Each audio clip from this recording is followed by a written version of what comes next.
This episode of Super Pulp Science is brought to you by the Icon Winterfest this February 22nd at the RBC Convention Center in Winnipeg. Come visit Gregory Kamichuk and Justin Curry at their tables.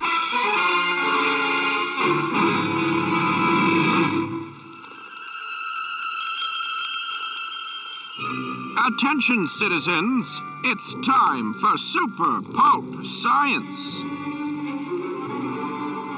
This is Super Pulp Science, where we talk about how genre gets made. I'm here with my long-suffering co-host, Justin Curry, also known as Chasing Artwork, and our producer extraordinaire, Dan Vadeboncoeur. Hello, guys. Hello. Hello. I was waiting for him to say something, so you know the voices. Okay, so I'm going to get right into it. I have a couple of books coming out this year. I have Arena City, I have Good Boys, I have The Automatic Age, and that's all great. Congratulations. Thank you. That's all wonderful. Very exciting.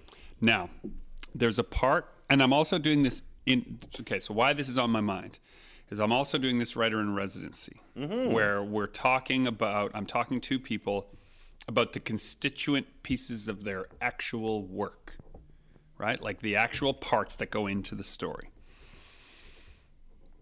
While I myself, in my time at the residency, have had to spend the last few days answering the same question over and over and over again, not to the thoughtful students of the residency who all are coming in very well prepared with thoughtful questions, but to media people for book blogs and for outreach related to the press of launching these books. Everyone has interview questions. And when I first started doing books, I loved it. Like any light shining on me, right? Oh, how warm and wonderful that is. But you start to see a pattern in the questions, and they're always the same questions, some version of the same questions. So I think you need to tackle this like a politician and not concentrate on answering those questions, but figuring out how to segue into things that you want to answer. Great question, Great Barbara. question. Let me tell you about my foreign Here's policy. a free T-shirt. Yeah. Oh my God. Just get your talking points out there and you're good to go. Oh, that's how it feels, and I do not like it. No. They always want to know what inspires you. They always want to know what your influences are. They want a brief synopsis of the book. That first one, Were that you last one always makes an sense. artist? They want it, yeah. And then you said the one that I hate. How long does it take? How long does it take to make this book, to do this illustration, whatever? And it's just some version of these same things. Now, why do you think that is? Why do you think they come at you with the same questions most of the time? Well, I want to go one layer deeper before Okay. we get to that question. Okay. Why does anyone who has that as their job not realize it? So I have to assume since it's their job, they're better at it than me. Okay, so I'll give them that point. They're better at it than me. So that what the confusion is why are they always the same? What is it that I don't see that is the benefit to always answering those same 5 questions? Well, I can speak to it a little bit from the journalistic side of things. I've taken that in my program.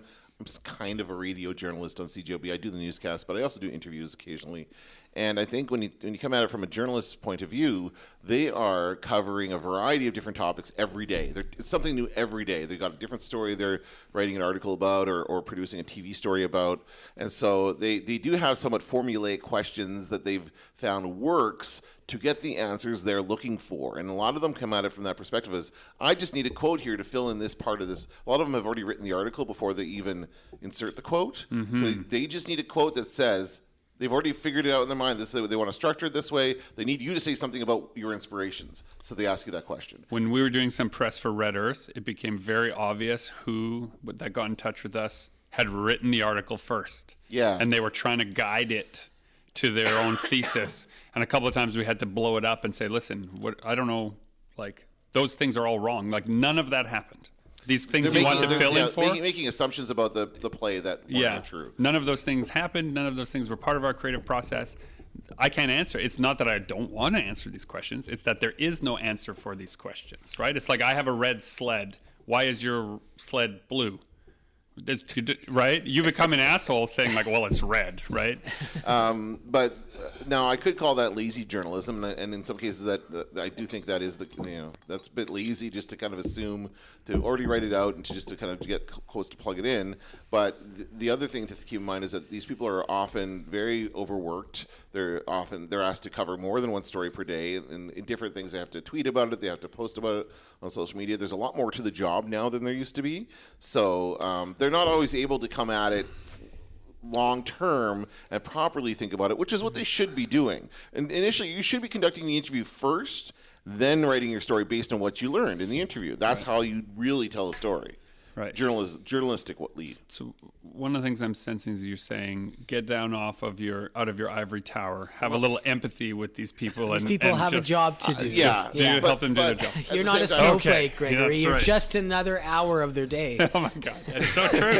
Okay, yeah, I did need to hear that. That's good. Okay, so then let's be constructive about it. At the same time, I understand what you're saying about it's not very imaginative to just come at you from these three angles, and there should be more to it than that. Because I am also busy, I run the risk of, and have done before, am guilty of, copy and pasting answers from the previous person who asked me the exact same questions and sending it to them.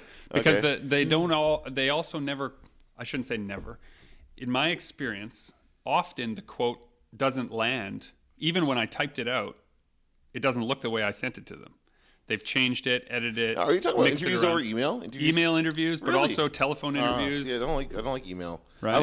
I prefer either over the phone or in person. I just think there's a way you can read the person better when you're talking to them as opposed to just email. So much can get misinterpreted with text and tone. Absolutely true. Yeah. So I'm not a fan of the email.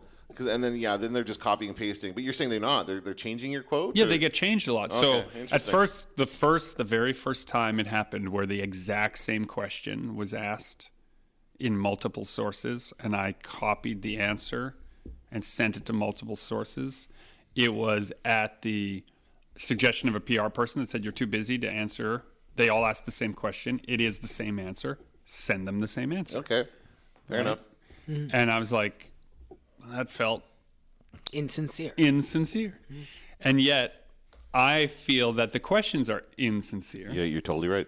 But then the part of you that asked me to engage my empathy is now activated. And so I'm saying, how else would you talk to someone about their book if you haven't read it?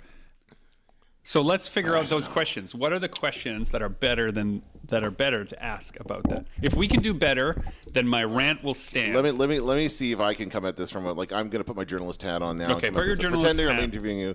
Where did you get the idea for this book? Oh, I hate that. Why? I hate that. That's the starting point. That's the starting point. What's your inspiration? No, it isn't. Yeah. No, it isn't. Yeah. Okay. How did you come up with the idea for this book? So here is why I don't like that question. Okay. No answer I give is an actual answer that anyone who doesn't write for a living will understand. You're going to have to kind of make up some that moment in the TV series where Sherlock is like, oh, connect this and this, and boom, the mystery solved. Yeah. You need a moment like that for it to be a soundbite. I almost hit a dog, to be a soundbite. And then it ran That across is what the road. interviews are. Well, I guess, but I mean, I'm okay. Whatever answer you give me, I will take it and try to translate it for the reader, for the listener. Have you ever tried to give a full answer to that question? Well, I've never written a book, so I can't. Right. So I've had to try and give a full answer to that question in interview. And unfortunately, I guess maybe this is me. This is the spotlight on me again. It's my problem. The reason for making a book is multifaceted. Okay. The origin of a story is multiphasal, right? It's really complicated. The story itself is more simple. We could talk about the story more simply. Okay. How about this? Be more specific about the question. So, okay, good boys, forgive me, it's about cats and dogs, correct? Sort of, yeah. So, why cats and dogs? Why cats and dogs? That's a better question. Okay. All right? Get more specific about it. So, why? And I can answer that because an answer comes to me immediately that is succinct, right? It's cats and dogs because people everywhere have a bias about which they prefer. Yeah, that's and true. The story is about where bias starts. So I chose cats and dogs because that's a way for everyone to understand that they have a bias that they're not willing to give up quickly without making it about politics. Okay. That's fair. Right? Yep. Better question. Cool. Now, what is the way that I turn your first question properly into doing what Justin suggested, which is just stick with a good answer? Just answer the answer you want to give. No, but without seeming like the jerk. answer you just gave is an answer to my first question. The answer you just gave about dogs and cats, I just need to ask the question better. That's what we just did there. So you want me to tell you the story of my life? Like I said, that's what I do. I interview people. I'm a collector of lives. Imagine now that it's my job to send questions, and I don't know you very much. No, why do you need to send questions? Well, that's what happens. People send questions all the time. I have a fundamental problem with that. Here are my questions. Please type out your answers, and I'll insert them into my article. Anyway, sorry, that's another issue. Book blogging is full of that. Yeah, okay. Right? And any attention that your book receives, you are grateful for. I am grateful for the list of those people that I have to answer those questions to. What I am frustrated with is that, as you pointed out, Justin, it will seem insincere because they've all asked a version of the same question. So I'll be giving a version of the same answer as if to suggest that each of their different news outlets, book reporting outlets are all the same, which they aren't. Is that bad, though? It's almost like the branding package includes the answers to those questions. So you just go into your textbook of like Gregory the brand, and all those questions are canned. Is that? I'm just saying, is that a bad thing? Like what you're saying is like when you have a media package. That's called a press release. Yeah. But if a press release contained an interview. Well, ideally, that's what they teach in PR in my program, is that a press release should contain quotes that can be just lifted and inserted into an article. Yes. The laziest journalist will just do that. Right. So what you're saying is assume. Now, this is... what I'm assuming is, so these bloggers or these people interviewing you, how do they find out about your book? The news release is sent out? So the publisher can release a news release or a call for... review copies. Like there's a period, like we were talking about advanced reader copies earlier, right, where people can request them. Yep. And then in reading the book, see, what's interesting is that in the best case scenario, someone will have asked for an art copy and send some interview questions. You'll answer those interview questions. They'll read the book, and then there might be a follow-up question or two or three if there's time. I think rarely is there time for them to put it all together and have read the thing. Now, the automatic age is short enough that conceivably someone could read it in a single sitting and then come back and say, hey, I have some follow-up. So that's what I hope. But what I'm saying is that maybe you should send the answers to these questions out in a news release or press release or whatever you want to call it with the copies of this book so it's already answered for them. That way you don't have to say it a million times. Is that shitty? No, that's my question. That's what you do. That's a news release. That's take what you, those give all the information that you give all the information that you want that you know they're going to ask. You give them that information plus whatever else you want to highlight about it in a news release. Send that out. They should be reading that, and they can take that, and then they can follow up after that. That's exactly how this usually works. Most of them won't read that and ask those questions anyways. Well, you have to, when we talk about writing news releases, we talk about making it short and succinct and to the point, and you get all your information into the first couple paragraphs because people very rarely read beyond that when it comes to these things. You send it as an email, not as an attachment to an email, because you don't want to make any more steps. Like I get tons of releases at CJOB in the newsroom, and there are pages and pages of stuff that we don't need. Well, and you have to get to the point, otherwise. I've read, seen, been coached, talked about, done trial and error that when you're answering questions about like what the synopsis of the book is, and you build up 5 or 6 sentences, you have a little bit more room if it's going to be in print, to like get your full idea out, not just a slug line. That you usually come around to this great phrase at the end that really sums up, like you've led people there. Yep. Once you're done writing that, take that first phrase and make it the first sentence. Okay. It's all about family. Right? Yep. Right. And then go from there with the rest. Right? Yeah, jeez. Is that that's what you're talking about? I thought that was Star Wars. It's all movies, guys. It's all movies. The thing with the what's his face with family. I saw the Fast. Was it 8 or 9? How many movies are there now? Stop paying 10? attention. Yeah. Anyway, there's a trailer during the Super Bowl, and that was one of the lines. It's about family. Can they just call it FX now, and X is like any number that you want it to be? I think it's called the Fast but that's Saga 10 now. for Roman. They'll use it when 10 comes around the They've X. done 10. There must No, be 10. I don't think so. I think it's actually 9. This is a 9. Almost. Anyway, sorry. We digress.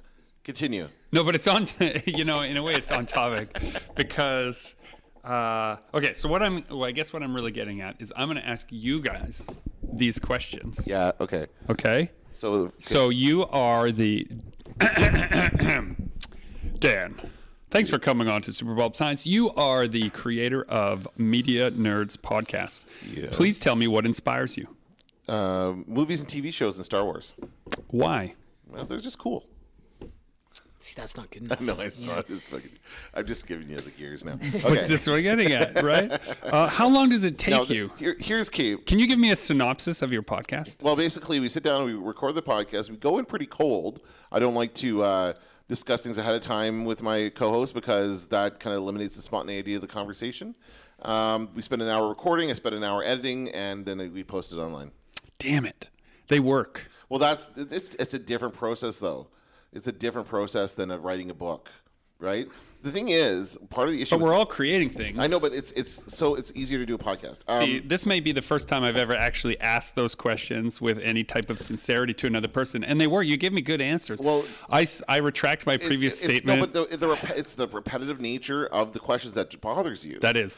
So, and it's similar to, we talked about this just before we started recording, the press junkets that all these movie actors have to go through, where they just sit in a chair and reporter after reporter comes in to ask them the same questions. How groomed are they as well? Like, if you're a kid on the Harry Potter film, like, how sincere are their answers, and how much? You're given are they a list of scripted? talking points. Your PR person gives you a list of no-fly zones, and the no interviewer spoilers. is given no spoilers, but also like certain topics that they're not to discuss.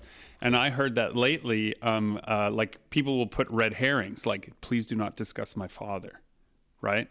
Because they know eventually some Yahoo journalist is going to try and ask a question they were specifically asked not to. And then they're fine to talk about their dad. They did it just so that they could separate. Journalists hate being told what not to ask. Yeah, they right. hate that. Yeah. And that just a huge red flag. So a lot of them will do it anyway because they've been asked to. But the thing about that is those interviews, the ones that stand out to me and to many people are the ones that deviate from the formula. Mm-hmm. When someone comes in, there's been a couple of different examples where persons just come in and just sat down and talked to them. How you guys doing? What's new? And they just talk. There's no questions. There's no planning. They've got 5 minutes with, The Rock, Dwayne "The Rock" Johnson, and they just want to talk to him about stuff, and there's no questions about the movie. Right. But that kind of stuff will go viral because it's just a normal conversation, and they'll joke around or something like that. Whereas, but won't the producers of the film get ticked off that The Rock didn't plug enough of the movie Well, during this no. interview? Not as long as it goes viral, I'm sure. Yeah, they don't care. As long as any publicity is good publicity, and the person's got the 5 minutes, is up to them what they can do with it. So they want to waste their time by not asking questions about the movie. That's fine. And those are the ones that stand out. So I think in a way, a good journalist can stand out by not asking these questions that you hate, but by asking you different questions, right? So then that makes them so this is a cause and effect relationship whereby like a book is in the world and there are some certain steps that you take to promote it, and one of those steps is you ask these questions. Let's just agree that is a framework. Let's just as a mental exercise, let's just say that's unchangeable. It's the PR side, right? Of it, yes. That's the PR side.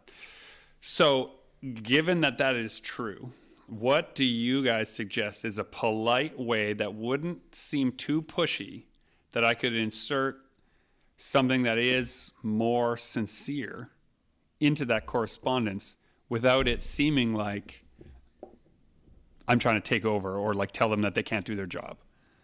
That's tough. That's a tough one, right? Because it's going to come, especially since it's through email. It'll always come across as crappy, They're going to right? think you're a jerk. What the hell is this guy talking about? True. Yeah, and they'll be right. You said, what's a nice way of saying I've been asked that question a million times? Yeah. You know what I mean? There's no way. What is the nice way? You know what's the biggest this is just reminding me of something I heard. It's in some interview. Occasionally you'll see these interviewers who try to stand out by trying to come up with something really interesting and different to say. And they say, what's the worst question you've ever been asked? Or they say, of all the questions, what's the one you hate answering? Something like that. So they get to ask that question. Exactly, but by not asking it. Or they say, is there anything that I should have asked you? That's really lazy journalism. Anything that I should have asked you that I didn't? Anything you want to add? Just like, I like it when somebody asks, is there anything that came to mind during this interview? That's a better way of putting it. Right? Yeah. That you wanted to say but didn't know how to fit into the interview. Yep. We could talk about that now. Yeah, And- that's a right? great way to put it, for sure. I think that usually... The more, that's why I don't like the email aspect of this, because the more like a conversation this is, the better it's going to go. So in face-to-face or over the phone, somebody says, what inspires you? You can explain to them, well, you know, I get asked that question a lot, and it's very difficult to so you could explain to them why you don't like that question. What But they when it's want, email, though, is on, you know, my dad's deathbed, he was like, you draw. And then that's, you know, they want that, wow. like... Well, of course they do. That's a compelling story. Yeah. That's just the answer I would like you to give. Hi, Greg Curry. We are going to now claim that you inspired Justin on your deathbed. I know you're listening. So, what do? I'm a vampire. That's something I haven't heard before.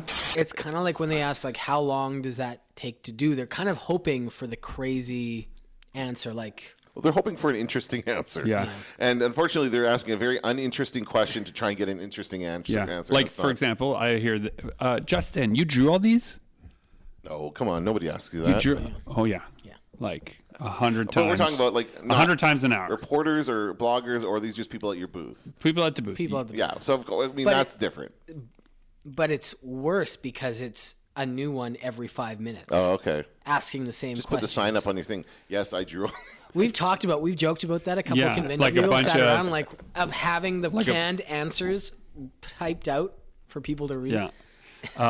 Or like having a big poster that's like, here's a bunch of topics that I'd like to talk about that no one in my family or in my general circle will discuss. Will you please discuss these with me if you are knowledgeable on these topics, right? Like just to, Yeah. right? When you get those single serving interactions with people, right? And I guess maybe that's what bugs me. I'd have no trouble with a person that has never seen my work before and doesn't know me or whatever, and they're like, hey, is this your work? Yes. Man, you made all this?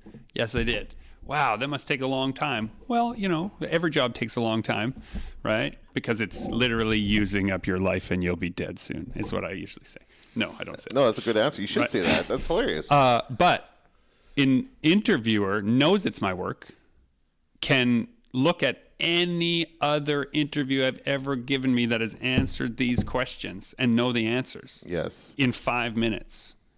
Less than 5 minutes, given the speed of internet And I can tell you, connections. I do that on occasion when I'm looking to do some, not like, it's just called background research, right? You're just looking to see if you know any more details about a story. So I do absolutely look up, if I'm writing a script, this is just a script for radio that I write, which is 30 seconds long, maybe 45 if there's a clip in it. And I'm just, is there anything else about this that I need to know? And I just kind of Google and find out if there's any other pieces out there about this story and see if there's any other information out there that I should Right. know. And then, yeah, it takes me 5 minutes. And then if there is, then I'll follow up on that myself. Like, I don't copy anybody else's work, but I do see what else is out there. Yeah. So, yeah, research is important. People should be doing some research on you before they're contacting Conducting you. an interview, Yeah. I would Yeah. think. That's so important. That's the first thing they should be doing. Now, what are the other questions you have here? You have What inspires you? What are your influences? The synopsis one I get because that's actually like But relevant again, information. that's on the freaking website. That is the first thing you read when you Yeah. see the listing for this book. Yeah. So you don't need to ask that. yeah. But the audience is unfamiliar with this project, so they need to hear that synopsis. I guess. Okay, so.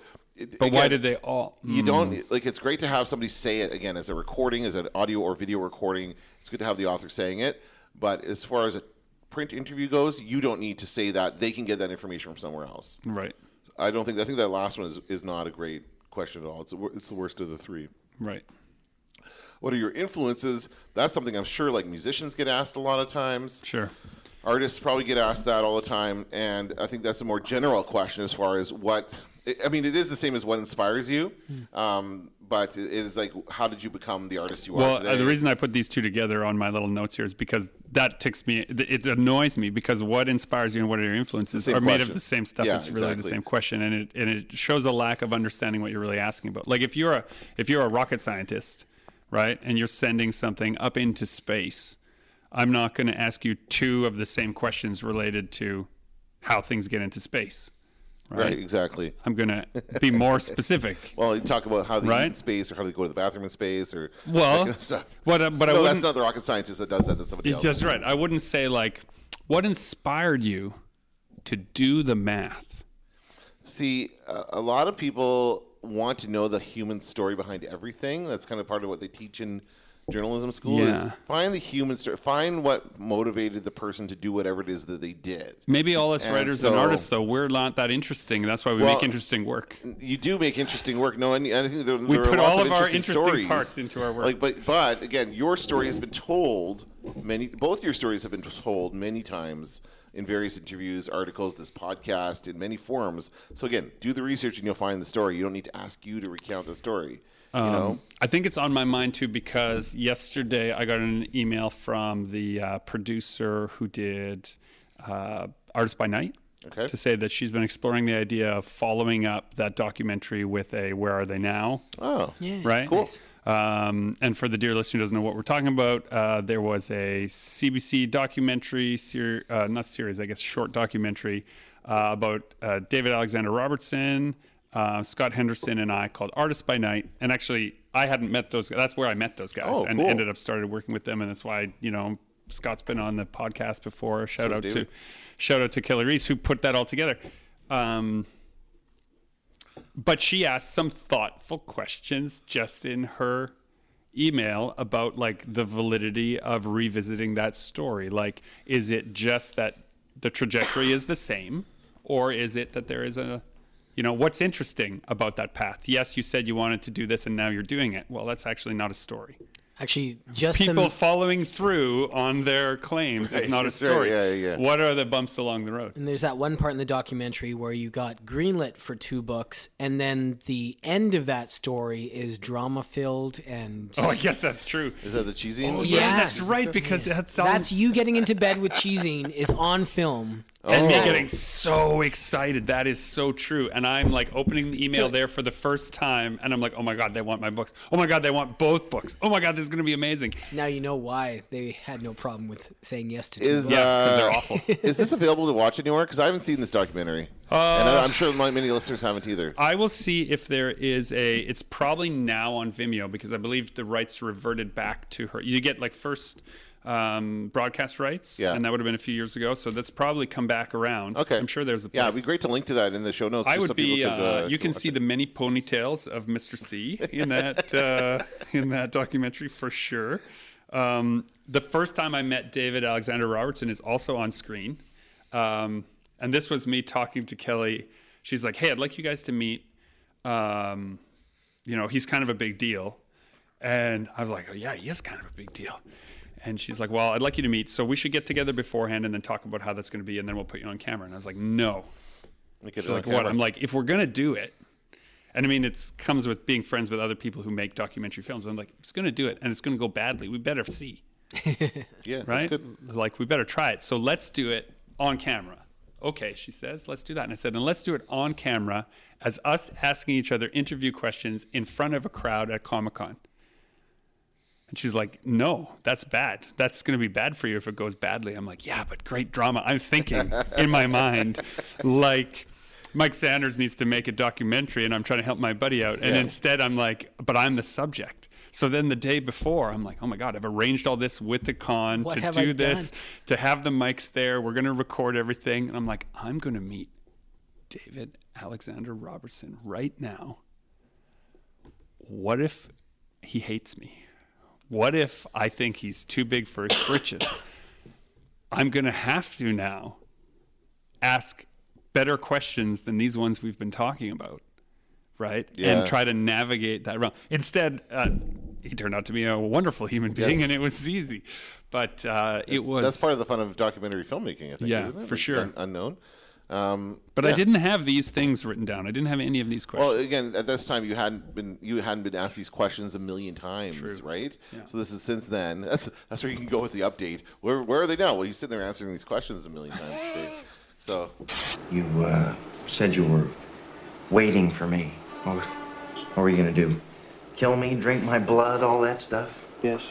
Well, it sounds so much like you're complaining about having attention, which is all you want when you're trying to produce a book. I want to characterize it a little bit, which is that it's not that I don't want the attention. Obviously, I do want the attention. But I feel like the real creative endeavor can't be summed up in these questions. And people don't really want to listen to the full answer. So why wouldn't they be questions completely unrelated to the book to actually get to know the person, right? Because if that's really what you're after is the human interest story, don't connect it to the book at all. Like, we wrote this book, fine, you can read the synopsis on Amazon. It's available everywhere, right? Tell me about your first pet, and when it died, how did you feel? Sure, but... No, answer that question. My first pet? Yeah. Was stolen out of the back of our car. Oh. He was a German Shepherd, and yeah, someone stole him. Oh, God. His name was Thor. So right now, I can tell you that every listener that heard you say that out loud was more engaged than anything related to what inspires you. We got a second dog, called him Thor 2. Thor 2, the sequel? Thor Ragnarok. These days, you would call him, no, he'd be Dark World first. No, that's right, yeah. No. But anyway, the thing about doing that is that, sure, they can do that once, but then they're never going to come back to you for another interview when you have a new book out because they've already got your story. They'll just tack on the synopsis and then refer back to their previous article. And they don't want to do that. They want a new piece of content involving you. But that's what I'm suggesting is, like, let's have content. What's a question that we've never asked Justin? Let's think of one right now. What's your deal with your robots, man? Why robots? I like the way that was aggressive. It wasn't like, so you make robots, but what's the deal? But dude, what's with the obsession with robots? I would say, dude. Fits my style really well, and I like robots. But why? But that's pretty. Yeah. See, but what you want is, as a child, this one time I was caught under a thresher. I was lost. Yeah. No, I don't want to know that, but I do want to know why. I do genuinely want. I've never asked you this. Why do you like robots so much? Where did that start? Growing up on Transformers and Star Trek and now was that Robojocks. Robot Jocks. No, isn't it Robojocks? Robot Jock. The movie, yes. The internet. The guy. No, I had a GIF of the guy going like this, and then the robot's fists come together. I love that movie. But Lego too. Lego.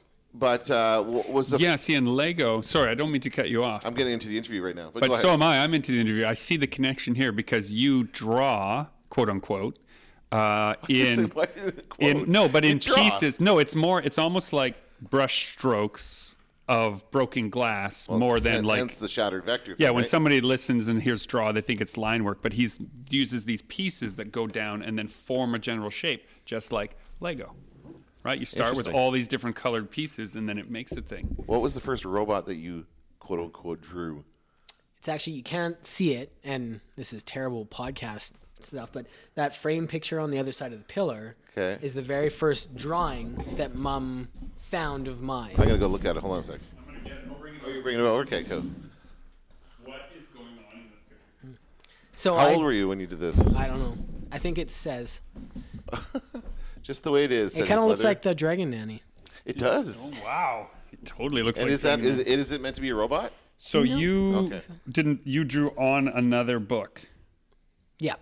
I drew in a book. So, dear podcast. I was not a well-behaved child. Dear listener, Justin's mom has. I've looked at this many times, not understanding what I was looking at, but now its archival significance is very important, which is the point of a good interview question, by the way. Hold on, I will describe this to the listener. We've uncovered a good story here. It's a page from somebody else's kid's book where there is a fridge in the drawing, and Justin has drawn something on the fridge. This like potato-headed smiley dude with a super long Inspector Gadget style arm. It does have like kind of Dragon Nanny arms. Hey? It does. Yeah. And when we look back, look at the...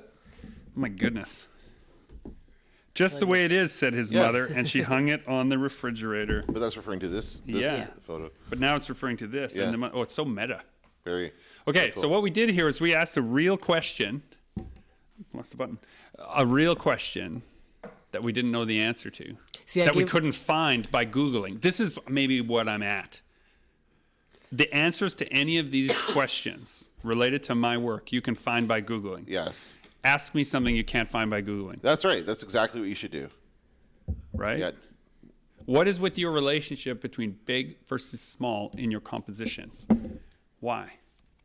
It's not just as it looks good, because you can do lots of things. You're a talented artist. You can make anything look good. And your Gundam pieces aren't always. What's wrong with you? Your Gundam pieces are Gundam. It's both with the battle damage Gundams and the big versus small. It's the implied narrative. I like pictures that tell a story without anything else to go with them. But why that story? Is it you against the world? No, somebody came up and asked me that, like, what's with all the big versus small? Like, did you like overcome a disease? I was like, no. See, because they are implying that you see yourself as the little one, when really you're the big one, always winning. No, that is not the case either. Yeah. I think that it might be. Or is it like as artists and as writers, you try a bunch of things and every once in a while something works. It's something you enjoy doing. The audience reacted with it. It's made you some money, maybe it was financially viable. So you put more weight into that idea and you do it again and again. So what you're talking about is like a Darwinism. Like this, it's big versus small, and it's robots, because when you started showing your work, that's where you got positive feedback and attention. So you made more work like that. It was that Venn diagram of what I enjoyed doing and what people enjoyed looking at and what people wanted to buy from me. And it hasn't, to be fair, it hasn't always been robots. Like you said one of your first really popular pieces was a Final Fantasy piece, right? It was a silhouette, yeah. Yeah, so that's like obviously not robots, but what I'm more interested in, I can look at your Gundam pieces and go, well, he's obviously a huge fan of Gundam, and you like that world and that thing. So and you're creating the story of those. So I'm guessing that being the answer to why you do those. But what I'm more interested in is why you drew Tonk the way he is, and why you created the world of Cassie and Tonk and Rust and Water and all these other things. Yeah, so better question. Actually, and we've never really talked about this. Why? You have to have talked about this. No, not really. I just. Nobody's asking the right question. It's not my. Well, and also it hasn't seemed my place to ask him to justify the shape language of a character. But even though you love Gundams and Transformers, Tonk and Dragon Nanny and the tune in Rust and Water, very different. Not even related remotely to those kinds of big square robots. What's going on? And also very different from each other, I would say. Did you have a disease? And I think that person was projecting. I think they overcame something in their lifetime. Oh, okay. Was projecting it onto the artwork of. Yeah. A woman broke down at the table one time because as often do I draw in the books, and I drew a character, and it was in the front of Midnight City, and I had them shouting the words, "Keep fighting." Right, which is like it's a World War II kind of parallel, and they're just like it's like a propaganda poster. I think you have one, don't you? I have a few like that, but this is like there was one of the first times I did it, and she looks at it, and she looks at me, and then she just breaks down crying, and I'm like, oh my god, don't know what is going on. I don't know what I've done. Please stop. Please, yeah. No, I was like, I'm so sorry. I don't know what's happened, but and I always had that was chair in the front of the booth, so I was like, you can sit down here, I'm gonna just leave you have a minute. And so I let her sit and have her cry in the front of the booth. I went and rearranged some things, came back. She had said to me that she was a cancer survivor, right? And it was the last thing that somebody in the ward had said to her, right, recently, completely unconnected, right? And that's just like, this is this talk that we always have about art. You put yourself into it. Yeah. Right? And you give it meaning. She gave my propaganda reference World War II drawing the meaning that it needed to have for her in that moment. We do that for all our stories. And so interview questions, I guess maybe when we come back around to it, they don't seem to have a meaning, a purpose. They're trying to apply to a broad audience some general information. But if media is supposed to be at its heart, the human interest story, can't we do better? Yeah, I think so. I was just thinking about, we talked about these questions being possibly lazy journalism, or maybe they see it as more efficient journalism, as in they've asked these questions in the past and gotten suitable answers, so they're just asking the same questions. So it's a movement gives shape to form. And I think that's it. Like if I'm driving in my car, and I've never heard of you, never heard of this book, and I'm driving from my house to the supermarket, I have 5 minutes. I need to know like what the project is, what it's about, why I should care, and where I can buy it. I don't, like if we put in your life story there, I don't have enough time for but your then whole also, backstory. Why not just make a commercial? Well, that's what they are. Because But this is what I mean. So an ad is not received in the same way as a piece of content, an article, a radio story. That's why people pitch stories to journalists. Because most of the time, the public is more receptive to a news story than to just an ad. People really don't like advertising. Right. Like so most if people don't. So if I have a like water stain of Elvis on the wall of my comic store, I could get the news in there to show that, and then talk about how I have this comic store. Yeah, that's right. Right? This is what you're so saying. cool if you had that. Right. Did you have one at your comic No, but store? we could arrange that pretty easily. So there are no vampires in Transylvania, no Count Dracula? Fictions, my friend. The vulgar fictions of a demented Irishman. Have you not already summarized this and put this in a way that is kind of digestible because you've pitched it? Can you not use elements of your pitch? I do. To tell people what it's about or what inspires you? Yeah. Because you've already talked to the publisher about that. So my problem with that is that it usually gives.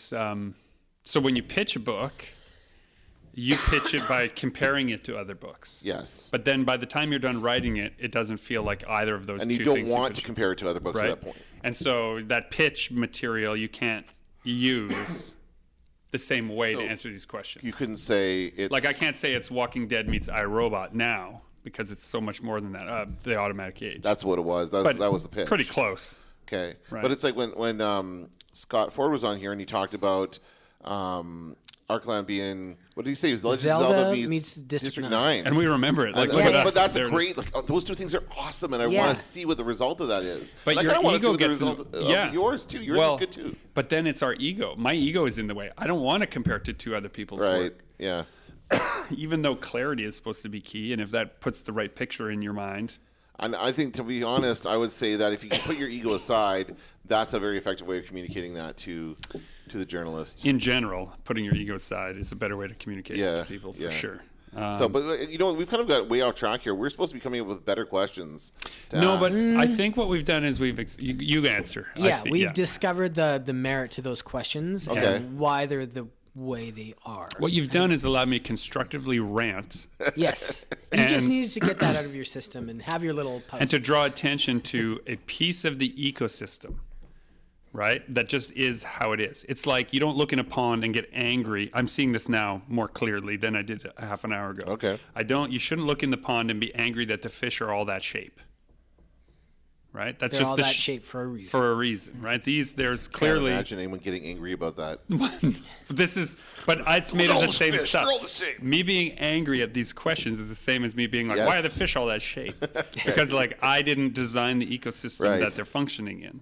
I'm just in it. I'm just wet now, and now my socks are. But at the same time, we are coming up with a bit of best practices for people who are in this position to ask these questions. Be aware that the person on the receiving end has heard these questions a million times, and you should try to stand out in some way to make the questions different, to be more specific, to ask a little more insightful. Do your research and ask more insightful questions.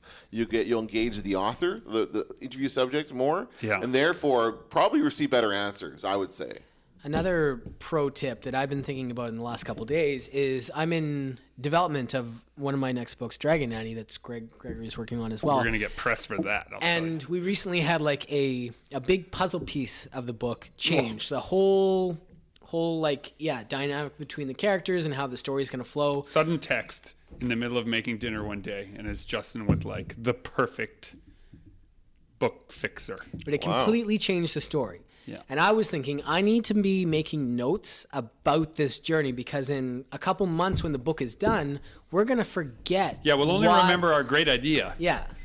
But people are going to ask, like, why that? Yeah. And we should have notes of how the story actually happened. And even, like, further back, like, this story's been in development for a long time. Like, the origin of it is a little hazy. Yeah. Like, I know you came up with the original design, and I kind of, like, went to town on that. Yeah, it was my long-armed robots that I was drawing. And you're like, and I always added dragons. As usual, to Justin's them. like, I can do better. Yeah, that's right. We were drawing robots in the fronts of books. I would always draw that big, fat robot. Yeah. That was like egg-shaped with the big, long arms. The Laputa arms. Yeah. Laputa arms, kind of. And just have the arms extended. And Justin would then... Dear listeners, sometimes we make it like a way for you to visit both of us at a show. At no extra cost to you, get 2 drawings from both of us. So if you buy the book from me, I draw half the drawing. And if you can find Justin somewhere else, he'll add something to that drawing. And I should do that, by the way, because I got Cassian Talk from you and I got Rest on Water from you. Right. So I we need would to do switch. I need to get you guys to fill out the other sides of that. So when we're at the show together, one of us will do the setup and the other one will do the knockdown. So I would often, as a quick way to do it, make the robot holding something. I don't know But what. that's for Justin to And fill then in. Justin would put whatever he wants in that. And that would also establish the scale of the robot. If he puts a whale in his hand, it's a gigantic robot. If he puts a chicken in its hand, it's a little robot. Right? Like whatever it is, we played around with that until the dragon idea. You drew one with an open like carapace. Yeah. I forget what it was doing, but it was glowing, and then it was like, hey, what could you heat up in there? Originally, Eggs. it had a whole bunch of eggs in its chest that it incubated slowly, and then Oh, it very became cool. just one at a time. And this iterated over literally 100, maybe 1,000 sketches in the front of those books, going back and forth with no reason. But see, we need to kind of figure that out, because when the interviewer comes in and goes, "How did you guys come up with the story for Dragon Nanny?" Yeah, this long we answer, can't have this Just conversation refer again. them to this episode of the podcast, episode number 105. Yeah, We need to have a concise, meaningful answer. And it was just an idea that wouldn't go away.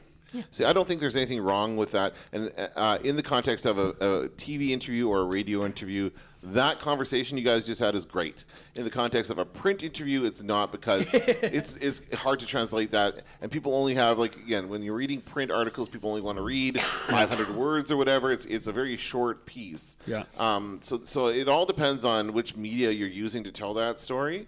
And that's why I kind of bring this back to the media junkets that movie stars go through, because they often get paired up together. You see them and I can just imagine the two of you sitting together on camera. There's a big Dragon Nanny cutout behind you guys, and you're doing interviews for this, and you can have a great time back and forth and have that conversation that you just had, and that's fine. That's a great moment.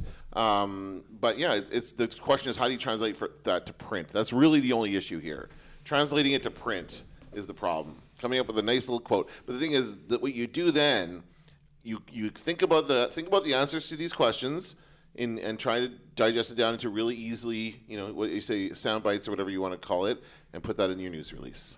That's what you do. I wonder if this is why much better authors and creators than us decline interviews at all. Well, Like they have, because their work is so much more involved, they have nothing left to say about it.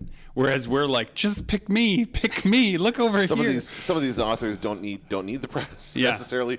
But I would also suspect that, especially after maybe a giant novel or some kind of epic piece of writing, Right. they just want to leave it alone and move on to something else. I would imagine that's the feeling from a lot of authors at this Or point. if someone has your book in their pocket when they shoot somebody, like with Salinger, They right? they Then you're don't- never going to take an interview They again. don't do press junkets with authors, do they? No. They don't do that same thing as they do Because for hundreds movies. of millions of dollars are not on the line. Well, yeah, it's not as popular of a medium overall. Than And let's as face it, movies. a lot of us authors are terrible in interviews. Well, some are. That's true, but a lot of movie stars are horrible as well. Like that's not. But they're so good looking.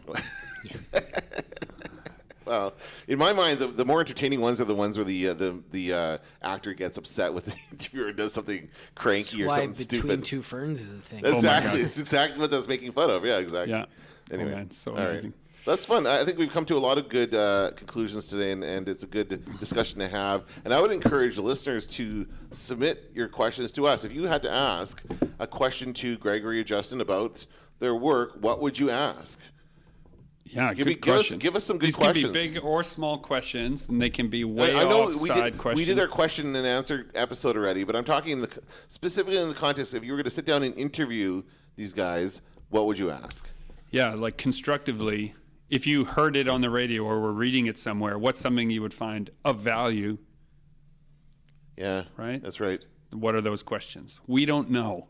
That's what we've learned on this episode of Super Pulp Science, is that while I am angry about the fish in the pond, they have that shape for a reason. Thank you very much. I encourage you to join the fight and make comics.